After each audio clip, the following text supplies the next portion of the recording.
రూపాయలు ఆఫ్రికాని ఆయన కాంట్రాక్ట్ ఇచ్చేయండి, ఈ ధాన్యం మొత్తాన్ని తీసుకెళ్లి ఆయనకి ఇచ్చేసేసి 100 రూపాయలకి అమ్మి పెట్టమనండి. ఆ డబ్బులు తెచ్చి అందరికి 42 రూపాయలు ఇచ్చేయండి. కేంద్ర ప్రభుత్వం 42 రూపాయలు మీరు తీసేసుకోండి, 60 రూపాయలు మిగులుతుంది. సంపద సృష్టి అప్పుడు చేయమనండి. అదే కదా, వినేవాడు ఎర్రోడైతే చెప్పేవాడు అంత మేధావి అని చెప్పేసి విదేశాల్లో అంటే ఆఫ్రికా ఖండంలో తినడానికి దిక్కు లేకపోతానంట ఆడంట 150 రూపాయలకు కొంటాడంట బయ్య బియ్యం. ఆ దేశపు 150 ఏమో. మన పవన్ కళ్యాణ్ గారు 80 అన్నారు, 150 చేస్తారు. మరి అసలు అక్కడ 70-80 రూపాయలకు కొనగలిగే స్తోమత ఉంటే మన సన్న బియ్యమే తీసుకెళ్ళి అమ్మచ్చు కదా. ఇక్కడ 60 రూపాయలకు సన్న బియ్యం కదా, 60-70 రూపాయలు అమ్మేసుకోవచ్చు. అక్కడ శుభ్రంగా ఇయ్యే పంపించచ్చుగా. అదెందుకు?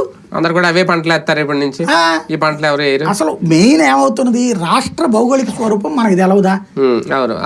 మనలాంటి వాళ్ళు ఎందుకు వాగుతాం అంటే 3 దశాబ్దాల నుండి ఫీల్డ్ అంతా తిరిగి వచ్చాం కాబట్టి తెలుస్తుంది. ఇక్కడ గ్రౌండ్ లో సన్న బియ్యం ఎన్ని చోట్ల పండుతుంది. మన ఈ ఏరియాలోనే చూస్తే కేసీ కెనాలు, తర్వాత మన నాగార్జున సాగర్ కెనాల్ ప్రాంతంలో పండుతాయి సన్నబి.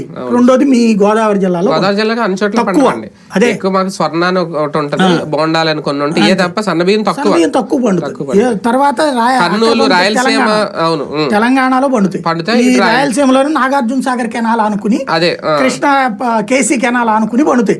కిందటి ఏడాది పంటలే, నీళ్లు లేవు, నీళ్ళని వాడేశారు, దాంతో పంట పండల.